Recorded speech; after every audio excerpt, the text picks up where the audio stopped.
Tako, dragi gledalci in drage gledalke, pozdravljeni, spet sem z vami Lučka Zorko v oddaji Splet besed. In danes je z mano pesnica, pisateljica, lektorica in še marsikaj drugega, Aleksandra Kocmut. Aleksandra, lepo pozdravljena. Lep pozdrav, Lučka, in vsi, ki poslušate. Kako si kaj in kaj počneš v teh dneh? V redu sem, dela imam veliko, ukvarjam se z enim prevodom še vedno, ker je obsežna knjiga. Tako da za ustvarjanje zdaj trenutno kar skoraj ni nič časa. Ampak imam upanje, da v drugi polovici leta bo pa več časa tudi za to. Ja, mislim, da vsi ustvarjalci skoraj celo življenje čakamo na te čase, da bomo lahko spet ustvarjali, ampak na srečo vedno pridejo. Vsaj nek omejen čas, drugače itak ne bi imeli nič na policah, ne? Ja. Zdaj, Aleksandra, jaz sem te povabila pač iz več razlogov. Eden od njih pa je tvoja novejša pesniška knjiga Velike Rusalije, ki je mojo pozornost pritegnila tudi z objavami, recimo na tvoji Facebook strani. Potem sem si šla tudi pogledat tvojo spletno stran o Rusalijah in se mi je zdela pač knjiga, ki je zelo vredna tega, da jo predstaviva. Tako da se bova danes osredotočili na tvoje Rusalije, bova pa seveda povedali še kaj drugega. Zdaj bom pa samo na kratko prebrala tvojo biografijo, toliko, da tisti gledalci, ki te ne poznajo in ki ne vejo pač, za čim se tudi drugače ukvarjaš, da dobijo eno sliko o tebi. Okay. Pravi Aleksandra Kocmut, rojena 1976, se že vse življenje ukvarja z besedami. Kot pesnica, prozaistka, piska knjižnih recenzij in spremnih besed, urednica in mentorica, lektorica in prevajalka. Izdala je kar 24 knjig, od tega 5 pesniških zbirk, med njimi zbirko Brahkov Zelike za dotike, ki jo je JSKD uvrstil med 6 najboljših knjig v samozaložbi leta 2015. Zdaj mogoče, da poveva nekaj o Brahku, ker imava tudi pač ljubitelje literature in ritmizirane poezije med svojimi poslušalci. Se pravi, Brahe, ki je lirični haiku s poljubnim številom zlogov, ki si ga uvedla sama, ker se ti je zdel klasični japonski haiku predaleč od slovanske duše. Potem izdala tudi 4 romane, zbirko aforizmov, zbirko kratkih zgodb, 11 knjig za otroke in mladino, jezikovni priročnik Pravipis in psihološki priročnik V opoju Narcisa. S pesmijo Slovenska pogača je zmagala na natečaju za mentorja Feferon in s kratko zgodbo, kako so trije šli po Muzgalše, oprosti, sem prav naglasila? Muzgalše. Muzgalše, Ja. Okej. Kaj pa so Muzgalši? Muzgalše je neka rastlina gozdna, ki ima take zelo velike liste, ampak na žalost mi ni uspelo ugotoviti, kako se ji knjižno reče. Vsi, ki poznajo to rastlino, jo poznajo samo pod tem narečnim imenom Muzgalše. Okej. No, mogoče boš nekoč zagotovo ugotovila, katera rastlina to je. Upam. Ja. Se pravi, na natečaju društva Kunkovo mati solzice. Potem njena dela so bila izbrana tudi v drugih projektih, na primer Blogozija, spletna verzijada, RTV natečaj Lahko noč otroci in tako naprej. Privlači jo pisanje o tem, o čemer se preveč molči ali pa kar se preveč olepšuje. Tipični primer je njen roman Čisto sam na svetu, ki je prvi slovenski roman na temo Alzheimerjeve bolezni. Podobno pa velja tudi za njeno neleposlovno knjigo Psihološki priročnik V opoju Narcisa, ki razgalja narcisistično osebno motnjo in ki ga je izdala pod psevdonimom Loti Palmer. Zdaj, o tej knjigi bova tudi nekaj na kratko povedali v drugem delu. Potem v tem okviru v zadnjem času izvaja tudi psihološko svetovanje in empatoterapijo. Najtesneje povezano se čuti s poezijo in tudi med njenimi prevodi je največ poezije, zlasti za otroke, na primer slikanice Julie Fulton, njen zadnji tovrstni prevod pa je slikanica Divja simfonija, ki jo je napisal Dan Brown. Prevedla pa je tudi enega od romanov Stephena Kinga, trenutno pa prevaja zelo priljubljeno trilogijo Vse duše avtorice Deborah Harkness, po katere prvem in drugem delu sta že posneti tudi televizijski seriji Raziskovanje čarovnic in pa Senca noči. Tako da, Aleksandra, dolg čas ti ni. Ne, vsekakor ne. Zdaj, jaz bi te najprej povabila, da nam za uvod prebereš seveda nekaj pesmi iz Velikih Rusalij, toliko, da dobimo malo vpogleda v samo poezijo in potem seveda zbirko predstaviva na vseh teh nivojih, ki jih zajema. Ok. Spoznaj. Velike Rusalije, čarna je knjiga. Kdor v čar ne veruje, se zanjo ne briga. Komur po naključju je v roke prišla, previdno naj bere, varuje se zla. V obdobjih je dolgih skrivaj se pisala, velika in težka skozi dobe postala. Iz rok je v roke in iz roda v rod šla. Je vsak vanjo stavil svoj drobec duha. Na svete, zakletve, napoje, uroke, popis starih zgodb in nazadnje prerokbe. 4 so žene v Rusalijah znane, ki so hranile zapise tu zbrane. Zeliščarka, bele zakletve, uroke, napoje, priprošnje, priklice visoke. O kamnu v močeh, kamnovita skrivnosti predala je v verzih iz stare modrosti. Zgodbičarka zgodbe je pila in pela, v pero je historije davne ujela. V prihodnost, ki vedno najgloblje je skrita, je vrata odškrnila nam vidovita. Ker brez ravnovesja med dobrim in zlim, ta svet bi že zdavnaj spremenil se v dim, so neizogibno med liste te bele, črne magije svoj parangal upele. Po temnih barvi in smislu spoznaš, le glej, da nikomur po njih ne zavdaš. V stoletjih se mnogo je listov zgubilo, a mladje bo knjigo ponovno polnilo. Če vanjo prispevaš, previdno in glej, da s tvojim prispevkom bo boljša kot prej.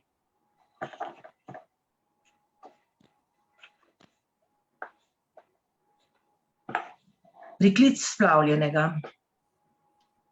Zibaj z nogo, zibaj piskr, z levo nogo neumito. V piskru detece se koplje, od materine roke ubito. Spletaj lovor v hodu lune, reži trd koren lečen. Vprotje vrbja in kadulje riblji hudi rdečih ren. Ne pozabi še na njo, na materino dušico. Na ognju lanskih črnih tis naj se kuha 3 noči. 3 noči in 3 dni naj pod kapom odleži, da strdi se posteljica in odstopi mu od lica, da bo znova porojen ta otrok nezaželen.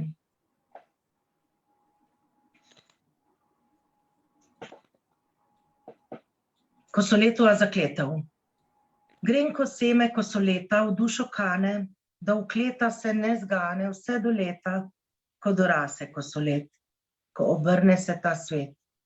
Sever spodaj, zgoraj jug. Primi ralo, rini plug. Sejaj seme kosoleta, da bo dušica vkleta. Kosolet, let 3x100, bo zastrupljal ji telo. Preklic kosoletove zakletve. Črna kosa, rdeča rosa. 12 lesnik peščišče.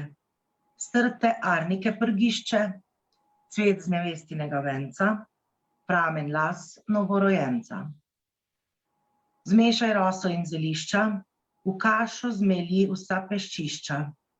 Vse prekuhaj v belem loncu, cvet in las dodaj na koncu. Sonce naj to zmes prepraži, črno koso z njo namaži. Mahni 3x, sever, jug. Mine kosoletov strup.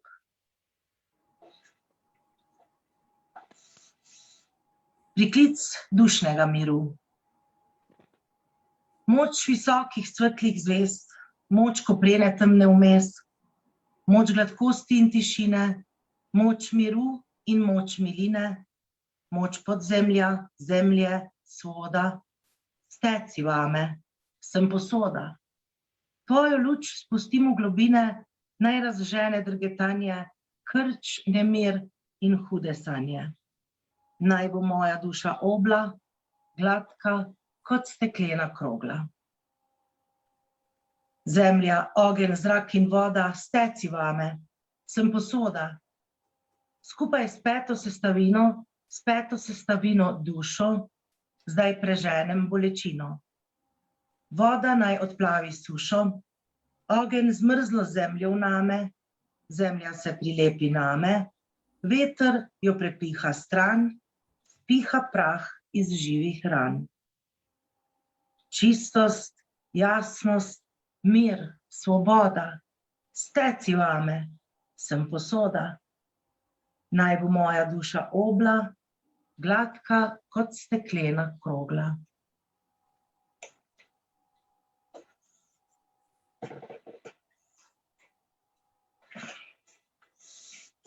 Ključ.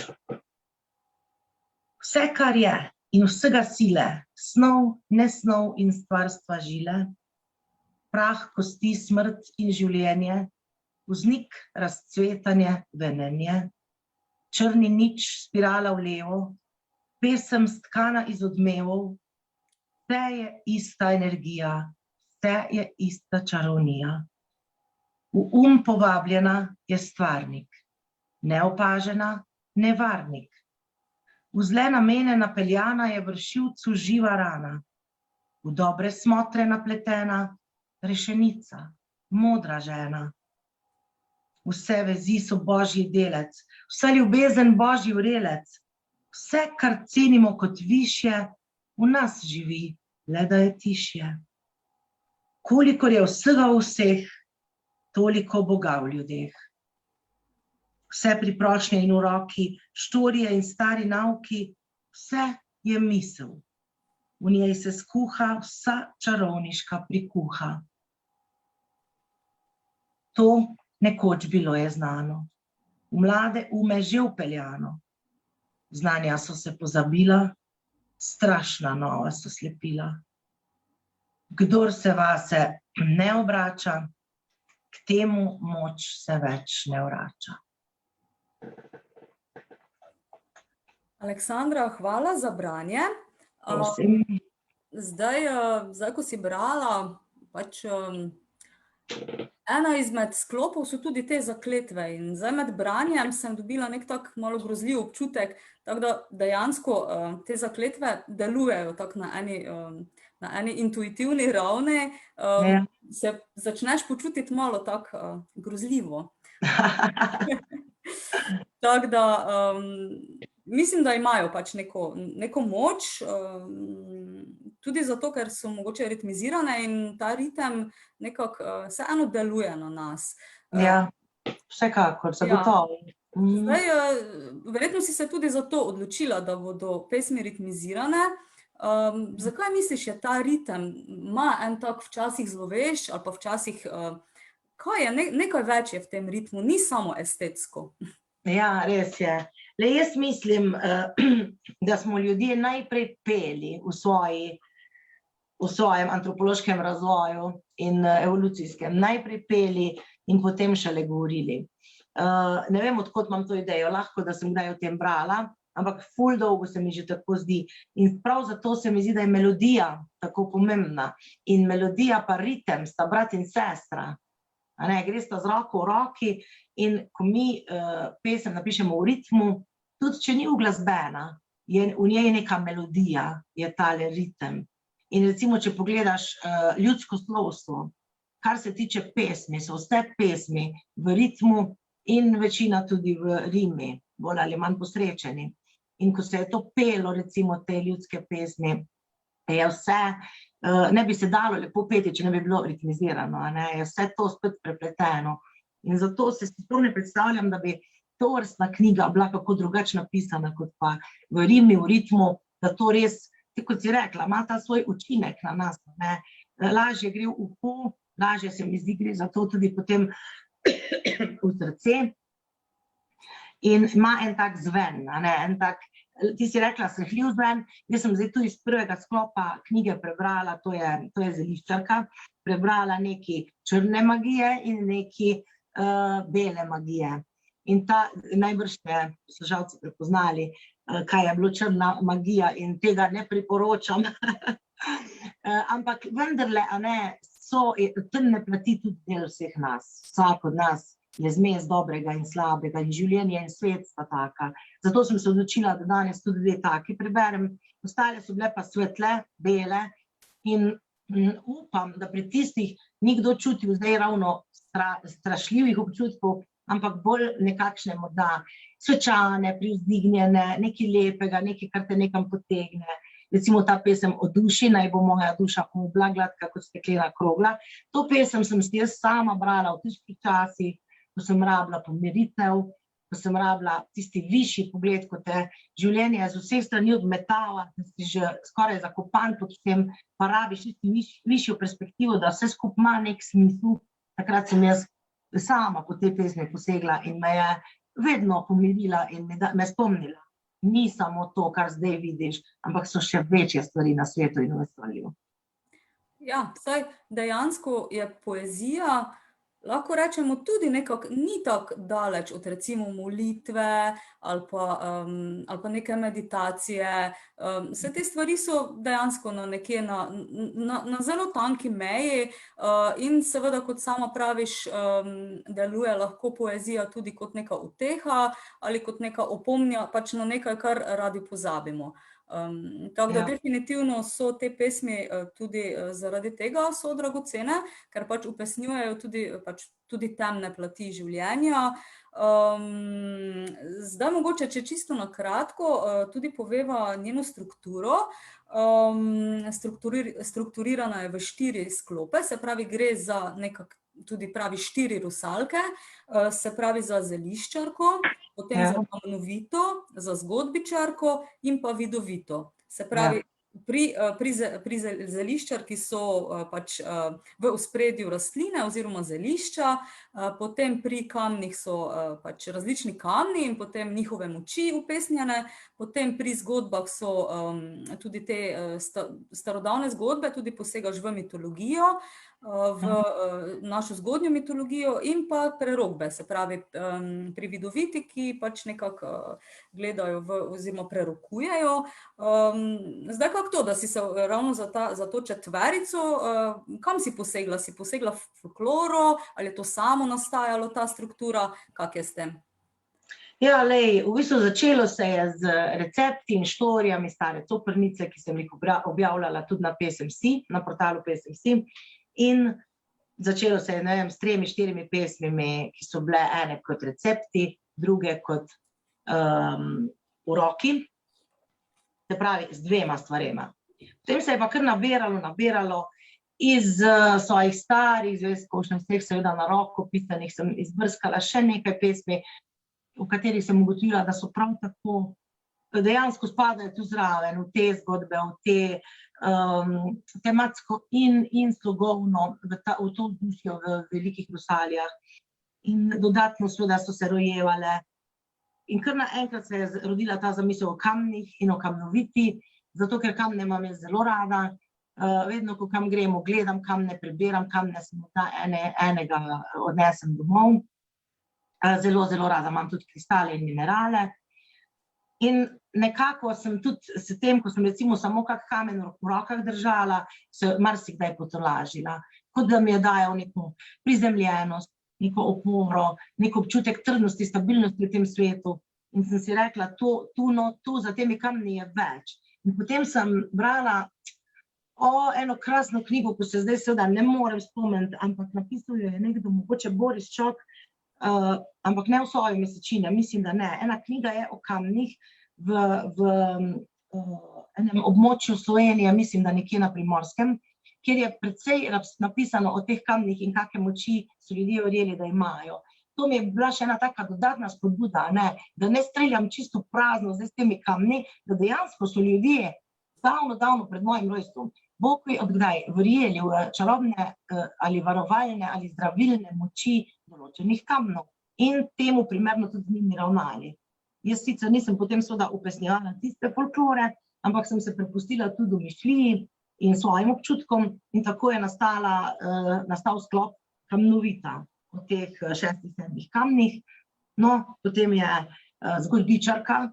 Zgodbičarka je Štorije, stare Coprnice bivše. Tam se je nabralo veliko starih pesminot, veliko jih je nastalo vse sproti. In na koncu, nekako se mi zdelo čak malo, če se že greš, da je nek tak čarovniški opus, ti mora tule zraven stati še prerokovanje. Brez tega ni nobene dobre čarovnice. In dejansko sem 2 pesmi že imela taki, ki sta čist pasali v ta kontekst. In potem sem si rekla, nič, kar bo nastalo bo, silila se ne bom. In nekje v 3 letih so se potem še te prerokbe, ki so v bistvu najkrajši sklop, poleg Kamnovite, izpisale iz mene. Potem sem rekla, zdaj pa dovolj, ker nisem pa hotela več, ker so bile še kar temačne prerokbe, Sem se pa trudila, ko sem jih pisala, a veš, da sem povsod dodala ta element večnega kroga, večnega kroženja, obnavljanja življenja, tudi če to pomeni obnavljanje vesolja, pravi, konec vesolja in nov začetek, Skratka, nič se nikoli zares ne konča, ker vse teče v tem krogu, spirali.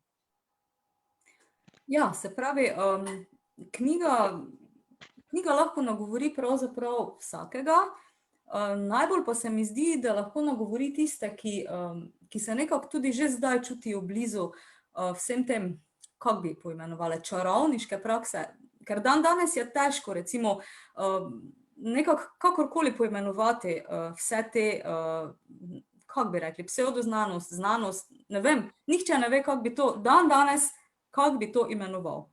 Ja, prav imaš, ker je toliko vsega, pa tudi ni vse tisto, no, z mojega vidika, tisto pravo, marsikaj je morda samo polovično ali celo, te veš, obstajajo tudi ljudje in prakse, ki so v bistvu namenjene samo izkoriščanju ljudi, pa služenju denarja, In zdaj tu so ti problemi potem, da potem ljudje recimo nič ne verjamejo, rečejo vse je lari fari, ampak jaz sem zdaj tu našla eno svojo pot. A veš, sem se kar veliko let jaz tule lovila.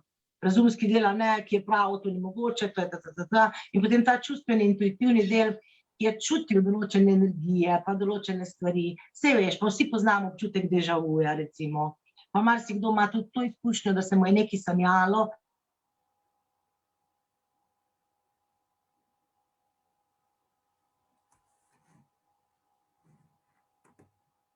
Potem to pozabila sem, najmanj nihče ne kliče, ko sem na telefonu. No in tako je jaz rečem temu nekaj več, enostavno tako rečem, nekaj več, ker ne moreš, tako si rekla, ne najdeš nekega pravega izraza. Vej in variant je pa ogromno. Ja. Ampak jaz pravim, nismo samo stroji, nismo samo to fizično telo, je nekaj več, vsekakor. Ja, ker dejansko živimo v svetu, ki nam pač daje eno to znanstveno sliko, to čisto empirično sliko. Ne vem, se tebi tudi zdi, da je recimo, ne vem, da smo na en del pa pozabili, recimo na eno to celostnost, na eno to, na en ta, kako bi rekla, višji, nepojasnljivi del, lahko bi rekli tudi dušo, in nas pač mogoče zaradi tega te teme vedno bolj začnejo nagovarjati. Ja, opaziš lahko, v kakem silovitem porastu je v zadnjih desetletjih mitologija v filmih in knjigah, fantazija tudi, Ne govorim samo o Harryju Potterju, ampak res je tega toliko, teh raznih romanov, pa teh serij televizijskih in tako naprej. In ful so uspešne prav te, ki se tako ali drugače dotikajo okultnega, nadnaravnega in tako naprej. Ker nekaj v nas se mi zdi prav bolestno hlepi po tistem nekaj več, kar bo dalo življenju čar. In rekla bi, a veš, včasih so take stvari, ki jih danes imenujemo naravne, so te stvari vzbujale kaj ne rečem, ta vprašanja, radovednost, občutek skrivnostnosti, se veš, dokler si še niso znali razložiti tega in onega, je bilo pač to potem pripisano bogovom, duhovom in tako naprej. Danes smo pa že svet tako razpredalčkali pa zanalizirali. In dejstvo je, da znanost je tu, kakorkoli je super, je suha, Enostavno povejo ti tam ves romantičen, oni ti pa povejo, da gre za ione, pa protone, pa nevtrone. Nekako zgubi tisti čar. In se mi zdi, da tega res ful potrebujemo in seveda treba se k sebi obračati. eno je, da ti se obračaš ven, ok, v naravo, ali pa tudi v te knjige in filme, ki sem jih omenjala, ampak moraš to povezati s sabo, ker če pa ne, je pa samo še ena, to, ko sem v pesmi prebrala, strašna nova so slepila, ne? Ta nova slepila, recimo v podobi ekranov, jaz rečem, in s tem mislim vse ekrane, pa čeprav so tudi za kaj dobri, seveda, da pozabiš na se, ker se ves čas ukvarjaš z družbenimi omrežji, z elektronskimi igricami, s Snapchatom in tako naprej. In ko ti je hudo, se tja zatečeš, kar pomeni, spet se ne obrneš vase, se ne moreš naučiti, ne moreš predelati stvari in izgubiš stik s tabo. In zato je moja knjiga Velike Rusalije, upam, da bo dosegla ta cilj, namenjena tudi temu, da se spomnimo, kdo smo, da se spomnimo, kaj so nam morda naše babice kdaj pripovedovale, pa a veš, vsega tega, kar dejansko v genskem spominu nosimo že tisočletja, te arhetipe in vse ostalo. Ja, dejansko je. Mislim, tako kot praviš, je tam, kjer umetnost zajema iz tega vira, se pravi folklore, tako kot rečeva, je vedno nek presežek, ne? Tam praktično ne more zgrešiti, no. Pri nagovoru bralca. Tako da to se popolnoma strinjam. Zdaj nekaj bi te še vprašala, pri zeliščarki. Imaš pač tam, res to je pač napisano kot neke vrste recepti, za pač za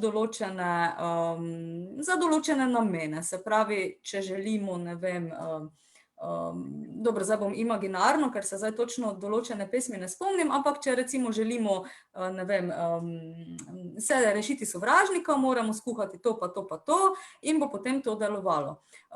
Kako si te recepte pravzaprav izmislila, ali so realni, ali kak je? No, veš, kak je, ti recepti niso realni.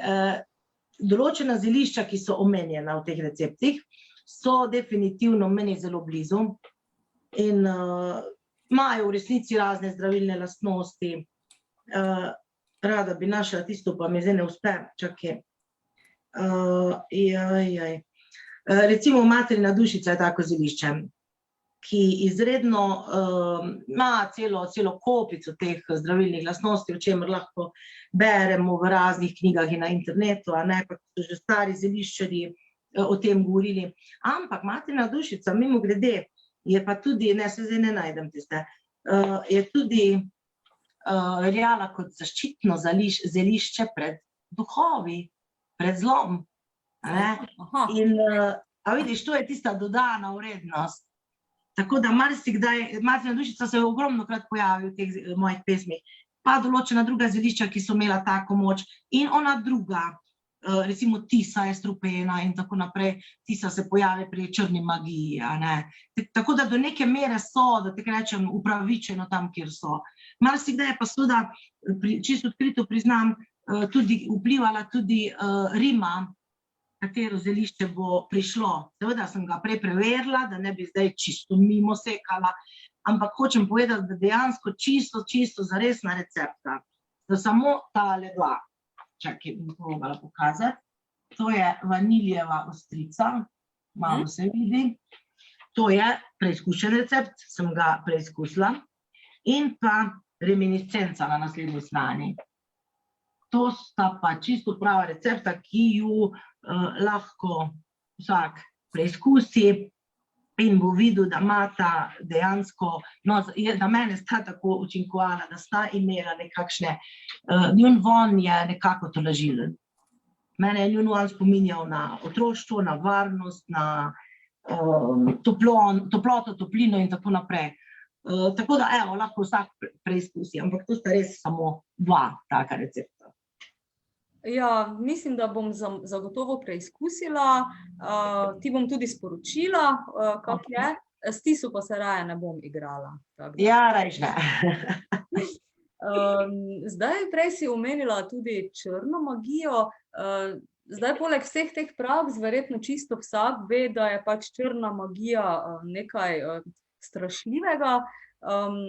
Zdaj, koliko si ti pravzaprav tudi raziskovala te stvari v namen svojega pisanja? Ja, zdaj, konkretno črne magije, jaz nisem čisto nič raziskovala. Preprosto zato, ker imam občutek, da če se ful poglabljaš v to, odpiraš pot. Se pravi, da veš, ko rečejo, nekdo mi dela črno magijo. In jaz sem intuitivno čutila, če bom jaz to sprejela in verjela popolnoma, se mi bo res lahko začelo zdeti, da mi kdo to dela. A veš, poznam enih par takih zgodb, ko so ljudje tako nekako zapadli v to, da so žrtev črne magije. No, res je pa tudi, da sem potem, ker obiskujem to duhovno šolo Kristi Žmahar, je pa tudi ona isto rekla, je rekla, v bistvu, vam lahko dela črno magijo, kdo hoče, če vi tega ne verjamete, se bo to energetsko odbilo od vas in vam ne more škodovati. Problem je, če vi verjamete in sprejmete in potem to sebe vzamete in zdaj mi pa on to dela, zdaj pa jaz ne morem tega, zdaj sem pa jaz zato taka in taka. Skratka, spet smo tu na zavesti in na podzavesti, kaj vse si mi sami, da tako rečem, zakuhamo, če določene stvari dopustimo. In zato sem v bistvu jaz tu, ko imam, ne vem koliko, 10 pesmi, ki sem jih takole, tudi po obliki se ločijo od ostalih, imajo ta škorpiona, ta črnrok, barva strani je taka strupeno, zelenkasta, mrliško zelenkasta. To se je dejansko, nobena od teh pesmi ni nastala namensko v smislu, zdaj pa dajmo mi nekaj črno-magijskega narediti. Ampak so to bile pesmi, ki so se skozi leta tako ali drugače ob seveda hudih bolečinah porajale in se dejansko da iz večine teh pesmi razbrati tudi ravno to, ta bolečina, ki je čisto čustvena bolečina, ko si ranjen, ko te nekdo prizadene, ko imaš neuslišano ljubezen in tako naprej. Tako da temu sem potem dala nekako ta pridevek črna magija oziroma magija. Kar se pa ostalega tiče pa tako, o rusalkah sem nekaj raziskovala, ker so vendarle temelj vsega. Rusalija je beseda, ki je naš slovar sicer nima, je pa to beseda, ki označuje praznovanja rusalk, tako kot so imeli Saturnalije v starem Rimu, tako so bile rusalije v vzhodnji Evropi in takrat, ko so praznovali, to je bilo sred poletja, se jim je nosilo razne te amulete, pa hrano, pa pijačo, pa obredi so se izvajali, pa plesi, pa prošnje. Skratka, da bi rusalke pomagale, da bi dale vodo, torej da ne bo suše in tako naprej, ker so rusalke lahko tudi negativni lik in lahko tudi nagajajo, zapletajo sukanec, skrivajo škarje ženskam, moške pa rade zvabijo v vodo, da jih utopijo.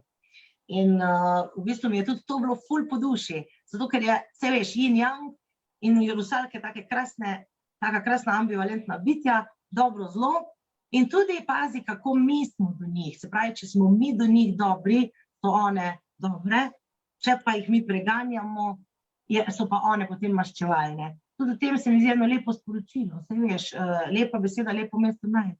Ena taka spodbuda k strpnosti. Bodimo strpni do okolja in danes naša zemlja to rabi bolj kot kdaj v preteklosti. Strpnost do okolja, skrb za okolje in tako naprej. Tudi da se je vse tako, veš, res fajn poklopilo, no. To je bilo, kaj veliko več nisem raziskovala, tegala sem v folkloru, ki jo poznam, in pa v arhetipe, seveda, brez tega ne gre. Prej sem prebrala v pesmi Ime Kosolet. Ime Kosolet se mi je v sanjah pokazalo davno nazaj, takrat nisem vedela, kdo, kaj je to, mislim, v sanjah sem ga videla, moškega s koso. Ampak danes imam občutek, da gre v bistvu za arhetip lovca. Zelo, zelo znan arhetip lovca, ki je spet dober in slab, lahko ščiti, lahko ubija. In moj Kosolet, v moji poeziji je v bistvu slab, pa vendar ni slab, a veš, sam po sebi, ampak slab v smislu, je del življenjskega kroga. A veš, to je tako, kot če bi rekla, da je smrt slaba. Saj smrt ni slaba, smrt je del življenjskega kroga. Evo, neko tako vlogo ima tale moj Kosolet. Ja, zdaj, s tem se odprlo tudi zanimivo vprašanje tega sodobnega razumevanja dobrega in zlega. Pač nekako se mi zdi, da je ta sodobni svet, naš svet, ful dualističen, se pravi, da je zelo, zelo dobro pa dobro in zdaj tu ni mislim, da obstaja tudi inačica gledanja malo drugačna, se pravi, da dejansko tudi vidimo negativne stvari v eni drugi luči, oziroma ne zgolj kot neko tisto hudo, čisto zlo, ampak tudi pač kot del nekega procesa, kjer lahko rastemo, oziroma pač potujemo proti nečemu višjemu. Ja, res je, res je. A veš, in mislim čisto iskreno, da človeštvo ni na stopnji, ko bi lahko se znebilo te dualizacije. Mogoče sploh nikoli ne bo, to ne morem soditi, ampak zdi se mi, da zdaj rabimo minus, da dojamemo plus in obratno. Ampak se pa zdi mi točno to, kar si rekla, da pa prehajamo počasi na točko, ko se zavedamo, da ni črno-belega, ampak da je tudi v dobrih stvareh lahko kaj slabega ali pa prinesejo kaj slabega in v slabih stvareh, da je kaj dobrega. Včasih je to zelo težko najti, včasih se mi zdi, se kar samo ponuja. Recimo v psihologiji je popolnoma opustilo deljenje ljudi na dobre in slabe, zato ker smo vsi zmes in ne moreš tega. In tudi, te bom rekla, jaz sem veliko delala na sebi, pa sem kar vpeta zdaj v te psihološke in psihoterapevtske vode.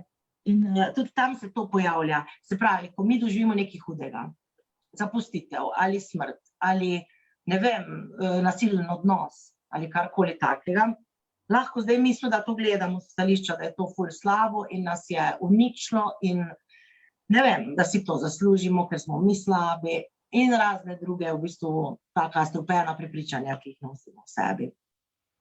Lahko pa mi to vzamemo kot spodbudo. Ok, tu je bil zdaj znak, da je nekaj narobe, zdaj moram iti pa jaz na neko malo drugačno pot, neke spremembe narediti v življenju.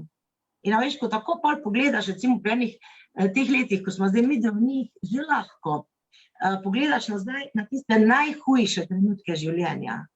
In vidiš, da so bili to v resnici najboljši trenutki, zato ker se je takrat obrnila tvoja pot.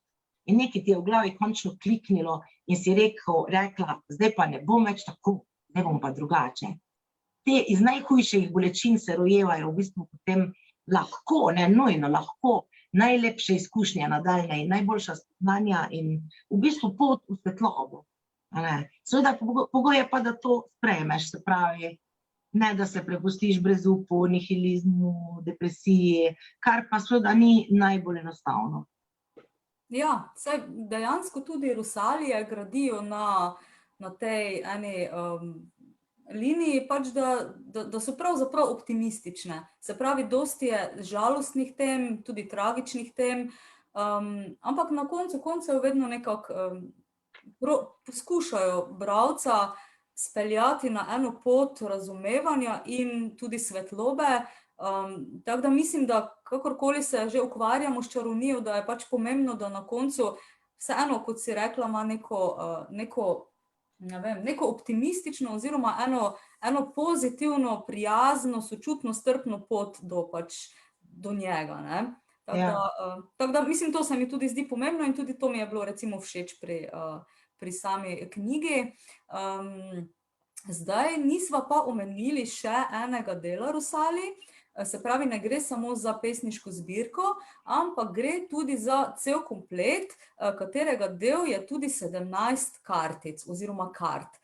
Zdaj meni so najprej se mislila, da gre za klasični tarot, se pravi za pač dobro poznane karte prerokovanja, ampak v bistvu pri tebi je struktura nekoliko drugačna, verjetno tudi polaganje in potem seveda prerokovanje.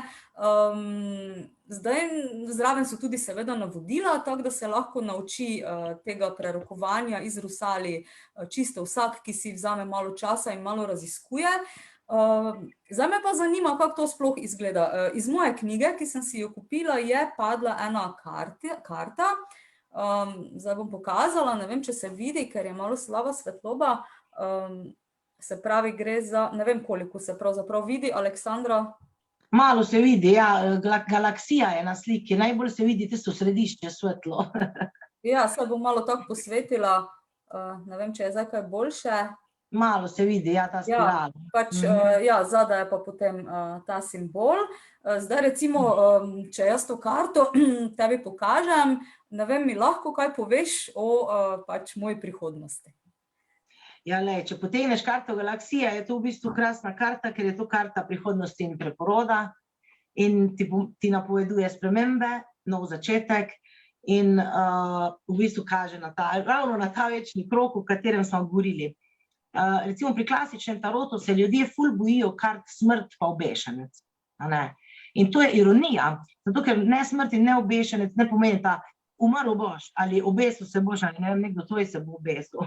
Ampak v bistvu glih to pomeni, ta kar tudi galaksija ponazarja, to je velika sprememba, se pripravlja, prihaja, morda bo težka, ampak bo peljala v dobro. Nekaj starega mora umreti, ker je odslužilo in nam več ne služi in treba je iti na, zdaj danes rečejo, na višjo stopnjo, ne maram tega izraza, ampak skratka v nov krug.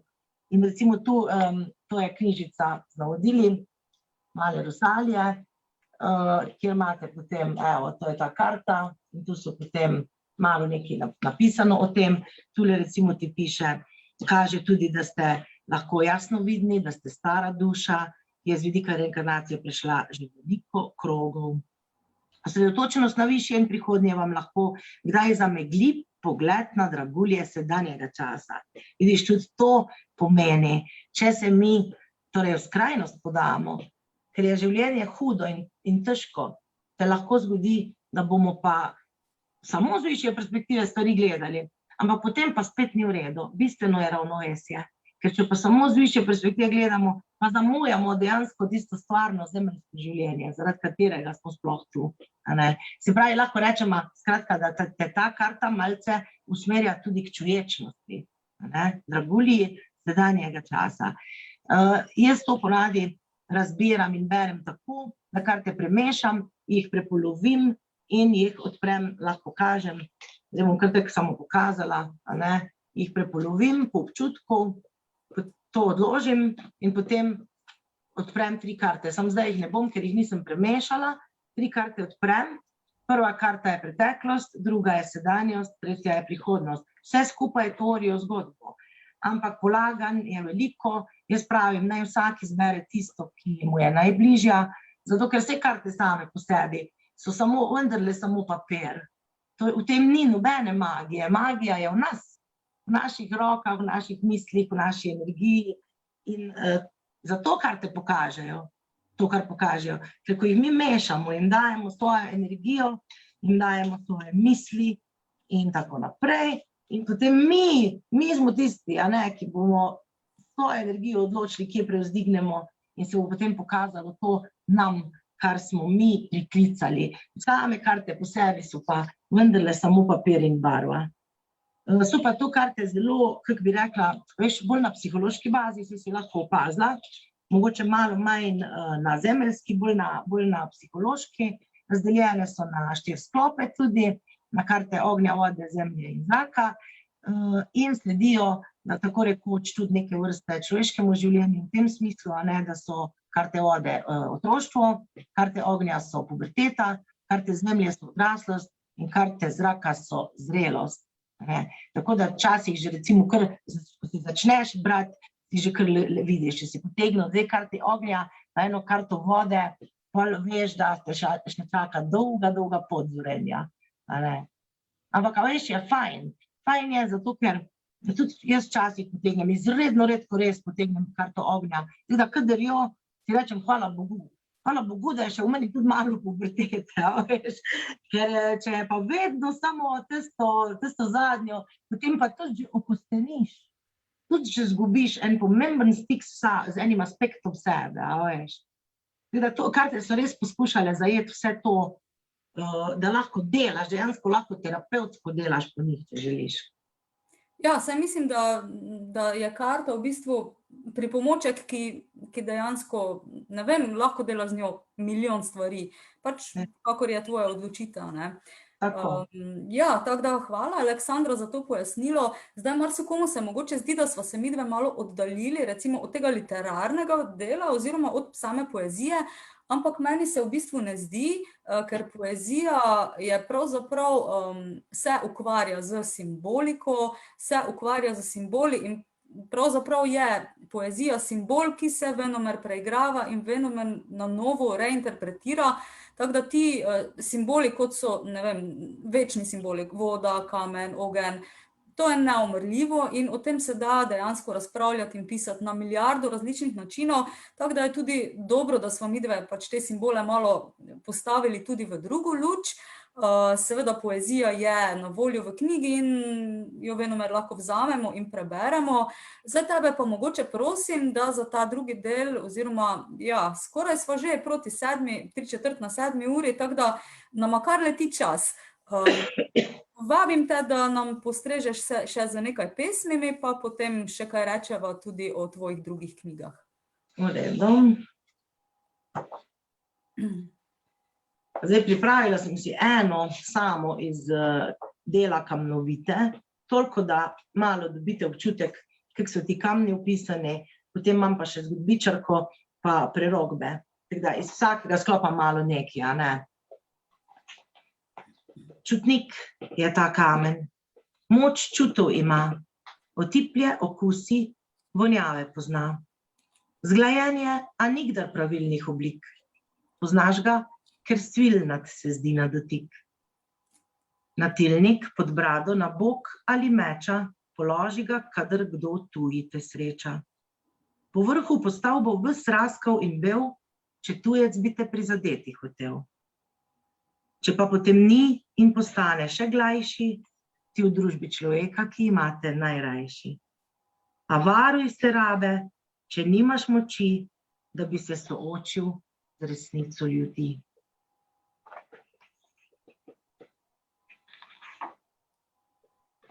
Viševska balada. Viševski grad stoji pod goro belo. Viševski grad, bogatstva silna slava, kjer plemstvo je od davnih dni cvetelo. Posestva rodovitna so in zdrava, te krepki konji pasejo v ravnici, zidovi grajski čvrsto še stojijo. A skrb gospe se riše v ozkih licih, ko črno si zapreči da kočijo. Na drugi strani gozda je vasica, gospa veli obstati. V vaško blato izstopi visokostno kot kraljica, otroci brž pokažejo podplate. Le kot se moj nesrečni sin potika, bobni po duši rano ostarele, v nedelu in zabavah odcvetele grofice, ko po kamnih se spotika. Ogrlica iz modrih azuritov odbija krhke žarke februarja. Mladenič in dekle z debelo kito sedita v resi na obrobju barja. To dragotino mi je dala mati, da bi nosila jo izbranka moja. Kako bi smel katerikoli dati ikono, ki v resnici je le tvoja? V očeh se vidi senca po sprehodi in tiho skloni glavo lepa živa. V obeh je mirna, močna misel blodi, da njuna sta svetova nezdružljiva. Zato z nobenim zemeljskim dotikom nikoli ne pospremita pogledov, v katerih duša k duši se primika in z molkom več povesta kot z besedo. V meglici sivi iznad viške reke se v zgodnjem jutru rišejo postave, telesketajo šlemi in obleke in tuje pnejo se v nebo zastave. Viševski grad zapre železne duri in most se naglo dvigne iznad jarka. A grofa ne skrbi v tej rani uri, če tuj obarva meč kri višejanska. Utrdbi se skrivaj na beg pripravlja, medtem ko divja vojska mu tlačane, očete, žene, otročat obglavlja in pušča za seboj vasi požgane. Letenka senca v temi se odtrga z gradu, ko starši siti mirno spijo.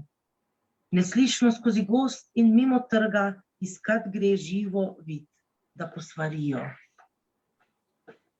Visoko v gori beli v suhi strugi, ki hudurnik zdavnaj je pojivjo, da je podobna razdrobljeni trugi, se skriva vas pred grozo in morijo. Pod noč oglednik pride iz doline. Naš dom je zdaj samo pepel in ivje, pove, a živi naskrivaj pomigne. Ujeli vida so, ne boj se, živ je. V šotoru generalovem piva in zdelo se mi je, da ni mu sila. V bližini so dekleta ljubezniva, a grofa čaka draga odkupnina. Spusti se živa v vas, na pogorišču z ogleno maso si lase umije, k sovragovemu krene taborišču in kot točajka v šotor se prebije. Hoho, naš lepi princ se je zagledal, zariga poglavar sovražne črede, pijano vstane, v dekletu stega, predvida posmehljivo jo privede. Je naša črna, glej, oči ognjene, počakaj, da ji lica malo zloščim, upira se, ta bi bila za mene, a ker pri volji sem, jo privoščim. Zakrohota se trop v divjaškem kriku, ko generali ogrinjalo slame in jo potisne proti ujetniku, jo nemudoma čez pas objame. V navideznem poljubu na ušesa mu živa šepeta, imam semena, in hkrati čuti vročne mir telesa, ki se ob njeno nehote prižene. Ob svitu straža v šotor spet pogleda. Gorje, ves glavni štab leži negibno. V učin, nekdo zakliče, naša sreda prikriva izdajalca, zdaj previdno. Medtem pa vid in živa skozi podrto hitita na Selbino v Belo goro. Na sedlu ločita se po načrtu, da ubežita novemu pomoru. Očetove vojščake vam pripeljem, nasprotnik je šibak, zdaj čas je pravi, obljubi vid. Pogled zastrt od želje uperi v grajske prapore v daljavi. Ponosno živa vzpne se nad prepade, ljudi tam svoje z upanjem vznemeri. A mine dan in noč in dan, grad pade, zavojevalec v njem se razšoperi. Skozi poldne mračno z dimom zamegljeno, po kozjih stezah grize se v strmino, otira lice si okrvavljeno, zatira v prsih raskavo ostrino mladenič vid in misli na očeta in mater, ki zbežala sta na varno, na grajsko vojsko mu bila je sveta, orožje je odvrgla malomarno. Je mater obsoval, te sprl z očetom, preklinjal vojsko, slednjič prosil milo. Za svoje bil je skot, z mene prekleto, in živin rod je pustil na cedilu. Brezup ujetih v grapi se razliva, tišina je neskončna kakor v grobu. V praznini se kot duh izriše živa, ki nemo vdano čaka nanj na robu. Z očmi pripetna njene se spotika čez prod in skale k njej, in ona trzne. Med njima je grenkoba ne dotika, beseda vsaka sproti v grlu zmrzne. Za srajco seže vid, ko dlan obrne, se azuriti sinje zableščijo. Ogrlico ji krog vratu razgrne, kot oglje ji na koži kamni tlijo. Zaman bilo bi ga prepričevati, to živa dobro ve, v očeh mu bere, da se odločil sam je s sebe sprati tega sveta, obsodbe in zamere. Odtegne vid od ljube se in steče na krš izdanka, ki se v brezno boči. Ne z glasom, živa s srcem, z Bogom, reče, ko mirno roke razprostre in skoči.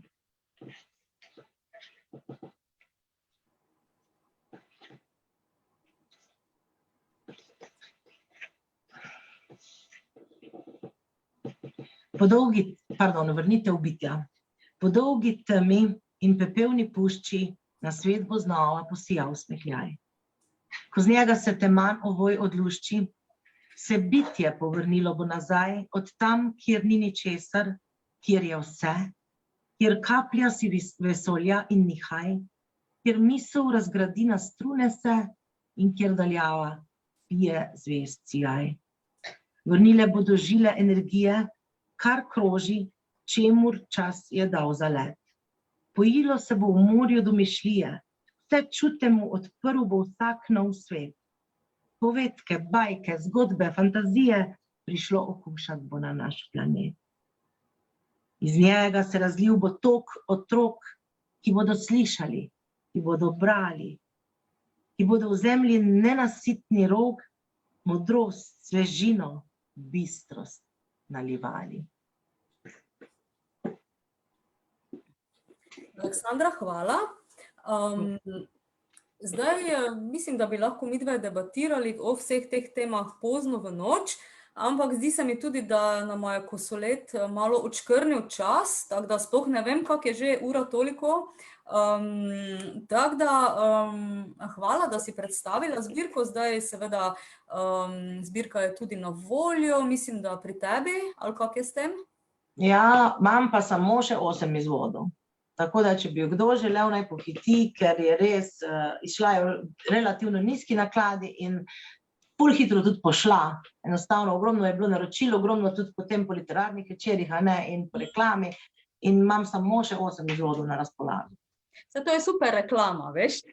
Ja. To povsod pravijo, da pač, če hočeš nekaj prodati, moraš narediti omejeno zalogo. Ampak ne, res, mislim, je taka zadeva, ki si jo pač tudi z veseljem kupiš, ker pač ni zgolj, mislim, da te lahko spremlja tudi en daljši čas z več vidikov, tako da je res zanimiva kot tudi kot cel komplet. Zdaj, Aleksandra, rekli sva, da bova nekaj povedali še o tvoji psihološki knjigi. Zdaj sicer nimava več glih časa, da bi ne vem kako razpravljali, samo bi te prosila za samo par stavkov, recimo o njej, napisala pa jo je Loti Palmer, ne? Ja, okej. Ja, no sej, vidiš, nekaj o tem sva dejansko že mimogrede povedali, ker to je ta knjiga o Upoju Narcisa, ker ne slepimo se. Psihologija in umetnost in stik s sabo in z dušo, to je vse prepleteno. In kdor je v stiku s sabo, oziroma takrat si v stiku s sabo, ko ustvarjaš, tudi če sicer morda nisi, vsaj takrat si. In to je potem, mnogi rečejo, terapevtsko pisanje, lahko je čisto terapevtsko pisanje, ki recimo nima neke literarne vrednosti, ima pa definitivno vrednost za samega človeka, ker s tem daje ven, ali pa zadevo izmojstriš do te mere, da dejansko ima literarno vrednost, ampak še vedno ima pa tudi samo terapevtsko vrednost za pišočega. In prepričana sem, da to drži najmanj 80% v primerih. No, ta knjiga v Upoju Narcisa je pa psihološki priročnik, definitivno ni leposlovje, ki govori o tej narcistični osebnostni motnji z vidika svojcev, a ne, se pravi, tistih, ki smo bili ali smo še ujeti v odnosih z osebami, ki imajo narcistično osebnostno motnjo, in knjiga je nekakšen vodnik, kako to motnjo odstraniti iz svojega življenja in kako začeti znova. Zato, ker tu pa govorimo zdaj o eni taki stvari, kjer, a veš, jaz vedno rečem, so rešitve, sedmo se, pogovorimo se, vedno se da nekaj najti. Ampak pri taki motnji, kot je narcistična osebnostna motnja, je pa skoraj nična možnost, da bi karkoli v desetletjih truda lahko rešili s tem. Ampak je dejansko edini način, da rešimo sebe. To rešimo pa seveda sebe tako, da gremo ven. In jaz sem sama bila zapletena v tak odnos in nisem našla nasveta, nisem našla razumevanja, nisem našla razlage, dokler nisem našla na angleških, ameriških spletnih straneh razložene. In pri nas nismo imeli takega priročnika. A veš, in ko sem jaz končno šla ven iz tega, sem zelo, zelo si želela, da bi to znanje, te izkušnje delila z nekom. In sem se odločila najprej za blog, no iz priprav za blog je pa nastala v bistvu knjiga, ker je postala tako obsežna, ima kar, ne vem koliko, čez 200 strani, da je okrog 200. Skratka, ja, 210. Skratka, za vse tiste, ki so v dilemi, a je, a ni, a bi šel, a bi ostal, a bi 20 let se že trudil, a bi se še 20 let trudil. Za vse tiste je ta knjiga, ki jim bo povedala, kaj je kaj, oziroma odzivi so pravzaprav, bom ti tek rekla, taki. Ta knjiga piše o meni, mi pravijo. Ta knjiga opisuje mene in mojega partnerja, mene in mojega starša, mene in mojega brata, mene in mojega šefa. Končno knjiga, ki govori o tem, kar jaz čutim, in končno knjiga, ki pokaže tudi, kako to predelati in kako ven iz tega, da ne ostajamo v teh zastrupljenih, toksičnih odnosih, ki nam samo pijajo energijo, mahamo, in v bistvu so energijo uporabljamo za to, da ostajamo na površini vode, da ne potonemo. Ni pa možnosti in časa za nič drugega v življenju, ker veš, ko se moraš boriti, da sploh prideš do zraka, ti je edino to prioriteta. In taki ljudje potem v teh odnosih životarijo in trpijo tu so hude zgodbe, tu so zlorabe otrok, tu so posilstva partnerk, ponovadi partnerk, ne partnerjev, tu so res strašljive zgodbe, tudi mučenje in tako naprej. In ta knjiga je, upam, take odzive dobijam res tak vodnik za vse izgubljene, evo, še en način, kako, a veš, priti do tiste prelomne točke, aha, to je to, boli, ampak zdaj gremo pa po drugi poti naprej, v lepši odnos, v lepši čas, v spoznavanje sebe in tako naprej. To je bilo zdaj res na kratko. Ja, saj upam, da bo kdaj še priložnost, pa te povabim še z te druge perspektive, mogoče, da pač mogoče še to temo obdelava. Tako da, sicer mi je še ni uspelo prebrati, ampak zagotovo imam tudi namen, ker se mi zdi, da na splošno tudi živimo v eni taki narcisistični dobi, ki pač tudi te določene vrednote, ne vem, nekako spodbuja, oziroma niso to vrednote, ampak so lastnosti, ki na dolgi rok seveda posamezniku škodujejo, in pač se mi zdi tudi fajn, no, da smo s tako rečjo seznanjeni, tudi če nismo neposredno povezani z njo, pač da mogoče v kakih drugih situacijah prepoznamo ali pa mogoče tudi pri kom drugem. Tako da ja, definitivno gre za zanimivo zadevo, tako da hvala tudi še za to. Zdaj čisto na koncu pa seveda si tudi pesnica, ki piše, kako bi rekla, običajne pesniške zbirke, se pravi, Rusalije so na nek način konceptualne, mislim, vendarle gre za pač tematsko zaokroženost, za motivno zaokroženost in tudi oblikovno zaokroženost.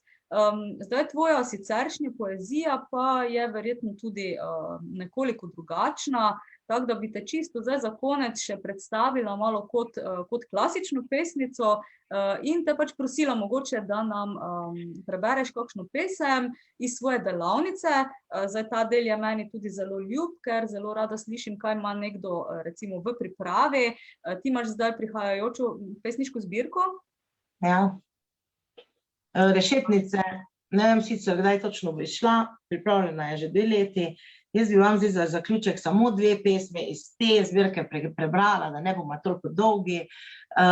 So pa te pesmi tudi, se pravi, skupno imajo z Rusalijami to, poleg prve iste črke, to, da so tudi pesmi namenjene, oziroma ne namenjene, govorijo o ženskah, torej tema so ženske, tiste navadne ženske, ki niso tako aktivne borke, ki jih ne poznamo z ekranov, ampak ki v bistvu podpirajo 3 vogale sveta, ki trpijo tiho, ki mislijo, da morajo potrpeti, da morajo vse prenesti, ki iščejo razne svoje bližnjice in zasvojenosti in iluzije, samo zato, da nekako prenesejo vsak dan. In bom prebrala 2 take pesmi. Ena je taka tipična, ko smo ravno govorili o narcizmu, taka tipična z vidika te žrtve, ki se ujame v narcisove mreže in kako potem ta žrtva v bistvu sama noče ven, ker je tako zaslepljena, ker je tako prepričana, kako ga ljubi in tako naprej. Ampak to je seveda zdaj skozi poezijo. Druga je pa taka malo bolj po Facebooku diši. Mislim, da je kar primerna za te čase, ko smo tako zelo fokusirani na družbena omrežja. Na pol pregriznjena. Kadar mi brčice primrznejo na okno v svet, v temi zasijajo stare omare in tkana preproga, pod katero pometam praznino med nama. Zazdi se, da bo dovolj, če ležem k tvojim tihim stopalom, na pol pregriznjena in v 3 kose razdrta. Ti pa me boš tu in tam pobožal med uhlji.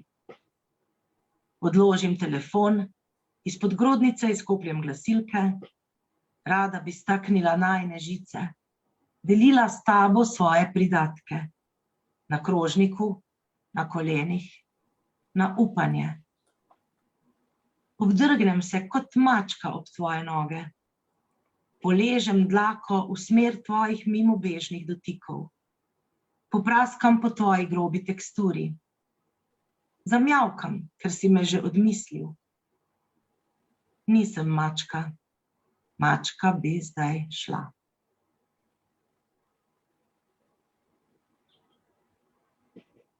Medmrežna. Ob ponedeljkih oblačim obljube, na ožganine misli polagam 23 všečkov, 4 srčke, 2 vava, 1 solzo. Ob sredah skrivaj obiščem tvojo fotografijo in jo približam resničnosti, CTRL in plusom ob požirku kave. Gledam jo, dokler iz mene ne odplavajo vse ribe. Ob petkih poslušam neizmernost tujih dotikov in se selfnem zgoraj, skoraj, brez za 112 všečkov in 15 vavov. Štrlim in visim, lik, ne telo. Žejna se prisrkam na curke sveže osoljenih 58 komentarjev. V slini vprašanj puščam hlastne klike piktogramov, s kazalcem rišem namige na 4 digitalne oči. V nedeljo sem odprijateljena, s trdih pamp ekrana odvržena na zemljo, med gube sveta in smeha. V žepe imam natlačeno noč.